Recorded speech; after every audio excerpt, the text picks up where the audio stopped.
नमस्कार मित्रों, आज मैं जो वीडियो लाया हूँ वह उनके लिए काफ़ी ज़रूरी है जो बहुत प्रयास के बाद भी असफल हो जाते हैं। उस असफलता के पीछे एक छाया ग्रह राहु का बहुत बड़ा योगदान है। आइए इस ग्रह के बारे में विस्तृत रूप से जानें। मेरी वीडियो अच्छी लगे तो कृपया मेरे चैनल को लाइक, सब्सक्राइब और शेयर अवश्य करें ताकि अन्य लोगों को भी इसकी जानकारी हो सके। मित्रों, राहु दैत्यराज हिरण्यकश्यपु की पुत्री सिंहिका का पुत्र माने जाते हैं। राहु बनने से पूर्व इनका नाम स्वरभानु था। कहा जाता है कि जब समुद्र मंथन के समय जो अमृत देवताओं के बीच वितरण हो रहा था, तब ये स्वरभानु दैत्य गुरु शुक्राचार्य के कहने पर भेष बदलकर अमृत पान करने चले गए थे। परंतु ऐन वक्त पर सूर्य और चंद्रमा द्वारा पहचान लिए गए। सूर्य और चंद्रमा के द्वारा यह बात विष्णु जी तक पहुंची, जिस पर विष्णु जी ने सुदर्शन चक्र चलाकर स्वरभानु का सर धड़ से अलग कर दिया। परंतु तब तक स्वरभानु अमृत पान कर चुके थे, लेकिन अमृत उनके कंठ के नीचे नहीं गया था। इस प्रकार सर धड़ से अलग होने के बाद भी इनका सर अमृत पान कर लेने के कारण अमर रह गया और सर का हिस्सा राहु एवं धड़ का हिस्सा केतु कहलाया। आगे सर का हिस्सा लंबे समय तक तपस्या में लीन हो गया, जिससे ब्रह्मा जी प्रसन्न होकर इन्हें छाया ग्रह के रूप में ब्रह्मांड में स्थान दे दिए। चूंकि इस सारे घटना के पीछे राहु और केतु का मानना था कि सूर्य और चंद्रमा का हाथ है, इसलिए इनकी सूर्य और चंद्रमा से हमेशा के लिए बैरी हो गई। आइए अब जानते हैं कि राहु का मानव जीवन पे क्या प्रभाव पड़ता है। ज्योतिष शास्त्र में राहु ग्रह की गिनती पाप ग्रहों में की जाती है। इसकी छाया जिस किसी व्यक्ति के जीवन पर पड़ती है, उसे अनेक कठिनाइयों का सामना करना पड़ता है।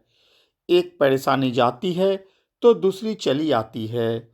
यह जीवन को नकारात्मकता की ओर ले जाती है। चूंकि यह छाया ग्रह है, इसीलिए यह मनुष्य को हमेशा भ्रमित अवस्था में रखती है। इस दौरान आपके द्वारा जो भी कार्य किए जाते हैं, उसकी तुलना में आपको मात्र 15 से 20% ही परिणाम के रूप में सामने आते हैं। कहने का अर्थ यह है कि जितना आप परिश्रम करते हैं, उसकी तुलना में आपको फल नहीं मिलता है। आपके कार्य में सब कुछ सही होते हुए भी अंत में कार्य रुक जाता है या नहीं हो पाता है। अगर आप व्यापार करते हैं तो सारे प्रयास के बाद भी व्यापार में बार बार नुकसान होता है। इस कारण आपका मन हमेशा अशांत बना रहता है। आपके मन में भटकाव की स्थिति बनी रहेगी कि यह काम करे या नहीं करे। आप अपने परिवार एवं मित्रों से भी अलगाव महसूस करेंगे। कोई कार्य शुरू होने के पहले ही आप में नकारात्मक भाव आने लगेगा। स्वाभाविक है कि जब आप पूर्ण प्रयास से किसी कार्य में लगे हो और वह पूर्ण होते होते रह जाए, तो निराशा की भावना पैदा होगी ही। यह ऐसा छाया ग्रह है जो आपके शादी विवाह में भी बाधा पैदा कर देती है। विवाह तय होते होते कट जाती है। विद्यार्थियों को भी यह बहुत परेशान करती है। उनको भी परीक्षा में असफलता का मुंह इसके कारण देखना पड़ता है। अगर आप लोगों के साथ ऐसी समस्या दिखती है तो किसी अच्छे ज्योतिषाचार्य से मिलकर इसका तुरंत निदान करवाएं। एक बात और है कि ऐसा नहीं है कि राहु सिर्फ बर्बाद करता है।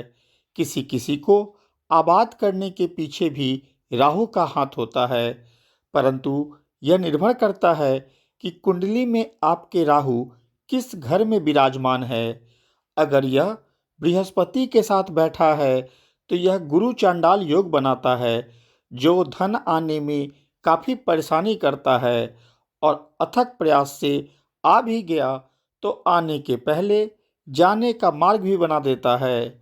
सारे ग्रह आपके कुंडली में उसके शक्ति पर निर्भर करते हैं। राहु एक सर्प है, अतः जिस पर इसकी दृष्टि पड़ी उसे यह निगल जाता है। जिस तरह स्वरभानु को अमृतपान में बाधा पैदा हुई थी, उसी प्रकार यह छायाग्रह हर इंसान के जीवन में बाधा पैदा करता है। परंतु इससे घबराने की बात नहीं है। हमारे जीवन में राहु की महादशा चल रही है, इसके लिए आप किसी जानकार ज्योतिषाचार्य से मिलकर इसके असर को कम करवा सकते हैं। हालांकि असर खत्म नहीं होगा, बल्कि आपको कुछ राहत जरूर मिल जाएगी। इसके लिए कुछ उपाय हैं जो आप भी कर सकते हैं। जैसे शनिवार को शिवलिंग पर जल में काला तिल डालकर चढ़ाएं। दूसरा है कुत्ते को मीठी रोटी खिलाना। तीसरा है विघ्नकर्ता गणेश को लड्डू चढ़ाना। चौथा है बुधवार को सोकर उठते ही हरे धागे को अपने लंबाई से नापकर तोड़ लें और पीपल के पेड़ में राहु मंत्र बोलते हुए लपेट दें। राहु से पीड़ित व्यक्ति अगर शनिवार को हनुमान जी का व्रत रखे तो लाभ होता है। ये सब कुछ उपाय हैं जो आप कर सकते हैं। राहु से प्रभावित व्यक्ति को स्वप्न में सांप बार बार आता है।